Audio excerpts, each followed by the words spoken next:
This Battlefield 6 thumbnail took 11 seconds. No Photoshop, no designer, and no screenshot editing. Here's exactly how I made it. First, go to VisualKit using the link in the description, or just search for VisualKit. Create an account, and once you're inside, this is where you'll create your thumbnail. Start by describing your video idea. For this example, I'm making a Battlefield 6 video about the movement problem, so I'll quickly describe what I want the thumbnail to show. You can also upload any images you want VisualKit to use, like a specific soldier, weapon, vehicle, or screenshot from your video. Next, set the category to Battlefield 6. This is important because it tells VisualKit exactly what kind of thumbnail we're trying to create. Once everything looks good, click Create.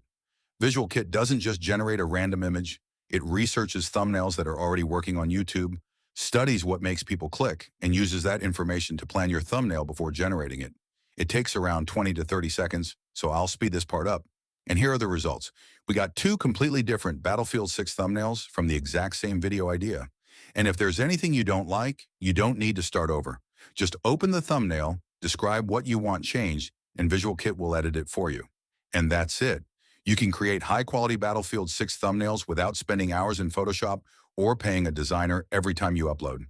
If you want to try it yourself, VisualKit is linked in the description. Create your first thumbnail, and if this helped, like the video and subscribe for more YouTube creator tools.